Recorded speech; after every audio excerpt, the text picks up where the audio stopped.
everyone, welcome to the UkeStuff channel. Today we're doing the uke guide for the Kangaroo Soprano all-plastic ukulele.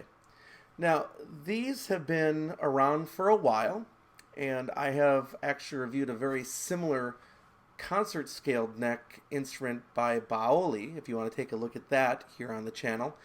And the Kangaroo falls very much in that line. Now, they cost about $30 on Amazon. It goes up and down, with Amazon pricing, but it's right around there. And what we're going to do in this video is we're going to take a look at subjective issues with the instrument, take a look at objective data for the instrument, and then I'll give you a summary about what I think about the instrument. So, again, about $30, and that might make you nervous and say, do I want to spend that kind of money on something that might not work? Well, I'll tell you right off the bat, it actually works. So it's not the worst $30 you could ever spend as a result of what you're getting and the fact that it works for 30 bucks. Plus you get a thin gig bag and a tuner and a little booklet and a strap that's just one of those almost like a saxophone strap, goes around your neck and into the hole.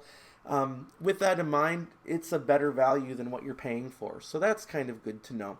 In terms of build quality, it's a plastic ukulele. It all fits together and it works. Just don't leave it in a hot car because it would melt, I'm pretty sure. There is one functional flaw, and we'll talk about that. We might as well talk about it now, is that the third string is buzzing. And that has to be hitting the frets. So that, not totally sure why that's happening, but I just reset it and it's not happening as much. But once I do the first fret, you can hear the buzz that's existing. So if this were mine and I was going to keep it, I'd have to actually put something under that third string up there on the nut, just to raise it a little bit. I'd find something, a little piece of tissue paper or something, just to set under the string so that it wouldn't vibrate, and just raise it a little bit. That's the only functional, and I guess that does go to build quality with that buzz. The appearance, if you don't like faux wood, this is not the instrument for you. Even the fretboard is faux wood, the bridge is faux wood, and then you get a different faux wood for the top and for the cover, and then you get a combination of shiny and not shiny ABS plastic with a wood pattern on the back and shiny sides. So if you don't like the looks, this is also not going to be the instrument for you, and that's okay. That's okay.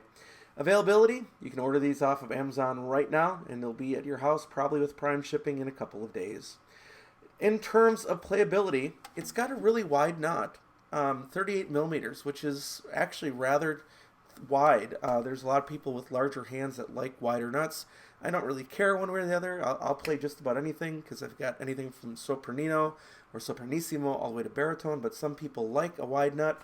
But what's interesting is that the string spacing doesn't really take much advantage of that. So you can see these strings could all be spaced out a little bit more and still give you room on the side of the fretboard. So they could cheat out a little more and give you more string spacing too. So the build doesn't really help that. And then the other thing is it's really chunky at the third fret, actually all the way along, and that makes it a little harder to play. If it had a little different profile, but I'm sure they had to design it the way they had to design it to deal with the tension of the strings so that the neck didn't bend too much, although you can bend the neck just by moving the headstock or moving the neck up and down a little bit too. Sound quality is actually pretty amazing for a plastic ukulele. Other than the vibrating E and the buzzing E, it's loud, it's punchy, it doesn't sound too bad at all. These strings, again, are the Aquila Nile Guts. I'd be interested in switching them over to like a Martin fluorocarbon, a clear string that would have a little more of the high frequency, the bell frequencies, like that would come through. But it doesn't sound too bad. It's really not bad there. So nothing really to complain about. It gets a little more dark than bright, but again, string change wouldn't be bad. And for a $30 ukulele, it's not bad at all, quite honestly, compared to some. I saw a instrument at a Menards. I made a video about that, or no, it was Fleet Farm or Farm and Fleet here in the area, and it was a company, and there were actually frets missing on the fretboard neck, and it was a $10 instrument. This is a much better purchase than that. So let's go to some objective thoughts about the instrument. It's a soprano scale instrument. The Baoli I tested was basically a soprano neck with a soprano body with a concert neck. This is all soprano. 13.5 inches from the nut, and there is no zero fret, from the nut to the saddle, and there is no real saddle. It's just all part of one embedded piece of plastic. There are 15 frets. There are no side marker dots. The body style is sort of a traditional double bout. The soundboard is plastic. Back and sides are plastic. The fretboard is plastic. Faux wood. The saddle, or the bridge and saddle, are plastic. It is a tie bar bridge. A lot of times you're seeing slotted bridges down here. That's a tie bar bridge. It's a straight, flat fretboard, no radius.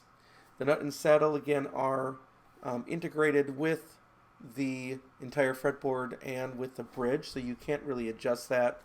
It's not compensated straight across. It's a gloss finish, as you can see in the lights.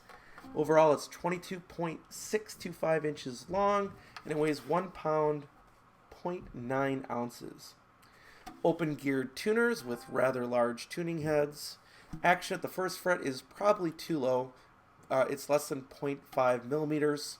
The action at the 12th fret is getting really on the edge of being too low. It's 2 millimeters down there. The nut width, again, is 38.13 millimeters, which is wide, but the string spacing is very narrow for that. 8.45 millimeters between the strings at the first fret, and an overall spacing of 27.91 millimeters G to A. That could go wider. That could be an improvement that they could make.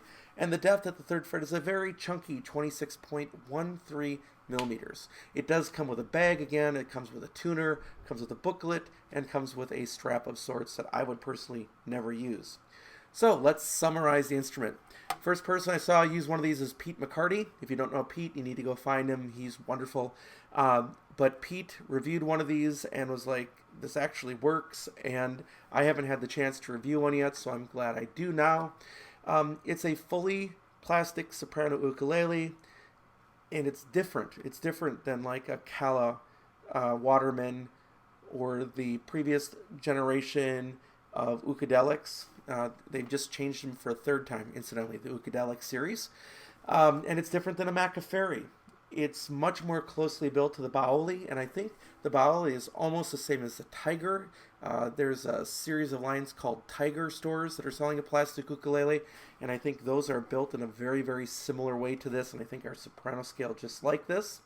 However, that said, the action may actually be too low, and the neck is really chunky, making it hard to play, so in terms of playability, it gets a lower score for me. It works as an instrument. It's inexpensive, so if you bought one of these for your kids younger kids to beat up on, you could do so with a clear conscience, even more than a Macella, for example, a Dolphin or a Flight TUS-35. Those would also handle that sort of torment, but this would be a cheaper price point to get into something like that. But again, just for another $20 to $25, you can buy a much better instrument, so it might be worth saving up for another week or two and just automatically stepping up for another durable all-weather ukulele, but that would be a little bit better for not so much more money. So as a rating, it works. I need to do something about that buzz, but it's $30 and it works and it sounds pretty good. So I'm going to give it 3 ukuleles out of 5. I rate from basically 0 to 5 ukuleles. Haven't given any zeros, but I do have a 1 that's either up or coming soon in terms of a rating. So again, you could do worse for $30, but chances are if you buy one of these, you'll be upgrading to something else soon, not only for the playability, but just for the sound and the other things and just the overall experience of playing ukulele. So that is the Kangaroo Soprano Ukulele. Thanks for watching, and we'll have more reviews and other content for you soon.